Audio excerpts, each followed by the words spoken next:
Donkey today for Wednesday, March 13th goes to actress Felicity Huffman and Lori Loughlin. Did I pronounce their names right? Loughlin. Commonly known to those of us who grew up on TGIF on ABC as Aunt Becky. Okay? Now, listen, I have been calling for diversity amongst my dysfunctional celebrities because when it comes to all the biggest scandals of the year, black celebrities living and dead have been the trending topics. Okay? Jussie Smollett allegedly staged a hate crime, career pedophile. Gotta say allegedly. Robert Sylvester Kelly is out here, being R. Kelly.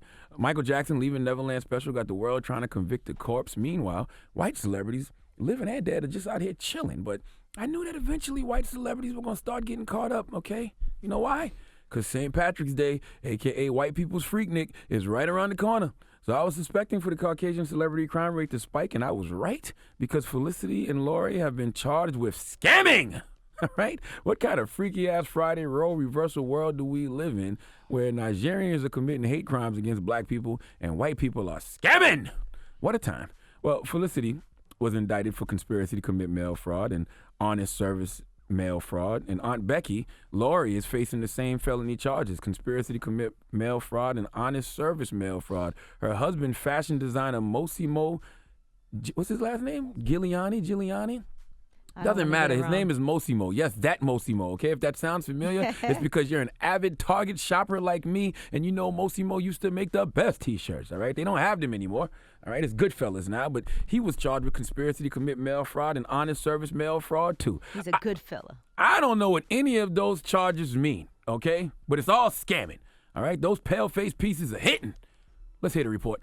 We're here today to announce charges in the largest college admissions scam ever prosecuted by the Department of Justice. Involving at least 50 people, accusing wealthy parents of allegedly cheating so their children would be admitted into prestigious schools. One of the 33 parents named in the indictment, actress Felicity Huffman, best known for her role on Desperate Housewives. According to the criminal complaint, Huffman and her husband, actor William H. Macy, are accused of making a charitable contribution of $15,000 to the fake charity.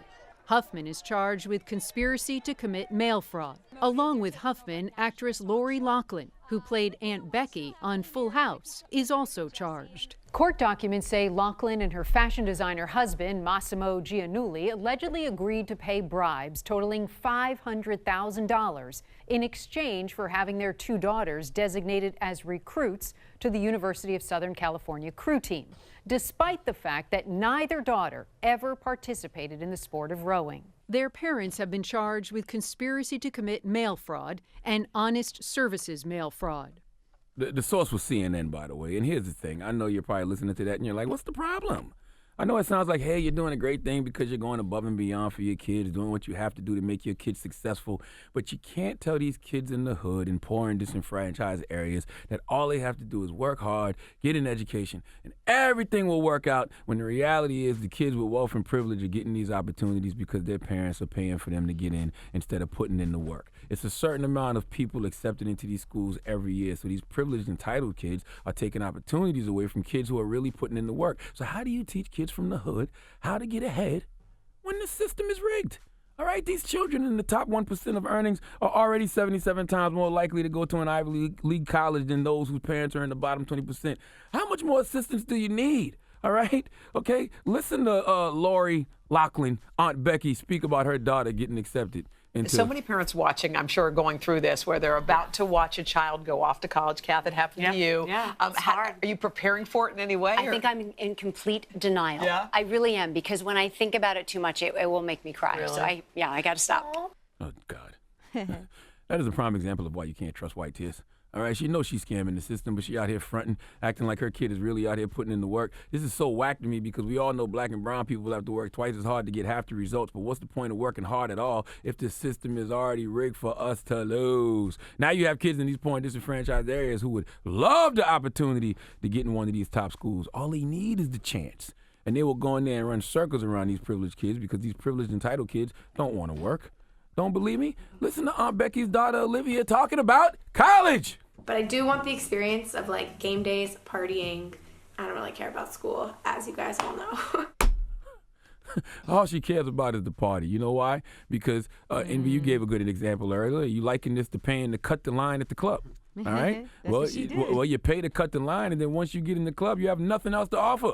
You can't buy no drinks, can't order no food because you don't got no more money. You just sit in the club looking stupid. It will be the same thing in college. You have your parents pay for you to get in, and now what? If you're not there to do any work, all you can do is party. That's all you got. But here's the thing. Contrary to popular belief, you can't fraud your way through life. And that's what you're teaching your kids, that you can always cheat the system. Hov once said, it's only so long fake thugs can pretend. I say, it's only so long fake anything can pretend. Eventually, your kids will get exposed. So you're really not doing your kids any favors, because where does it stop?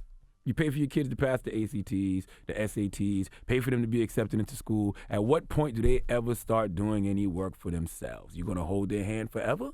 This is exactly why kids from the hood run circles around these privileged kids, because kids from the hood actually do the work. When you grow up with nothing and you work to get a little something, you never lose that hustler's mentality. But when you grow up not having to work for anything, not only do you not appreciate anything, you really don't know how to do nothing because you're used to mommy and daddy paying for everything. I don't care how rich, privileged, or entitled you are. If you're not instilling in your kids work ethic and an attitude of gratitude, you're setting them up for failure. You can only control two things, your work ethic and your attitude about anything. What Lori and Felicity are doing isn't instilling any work ethic in their kids, and it's damn sure not instilling any attitude of gratitude. So you're hurting more than helping. I have no problem with people getting opportunities. I have no problem with people pulling extra strings to get someone an opportunity, but not at the expense of some kid who's actually going to put in the work. I will ask the question again.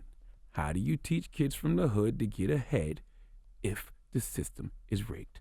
Only way to do it is punish the people who are taking advantage of said system. Please let Kathy Griffin handle my white work.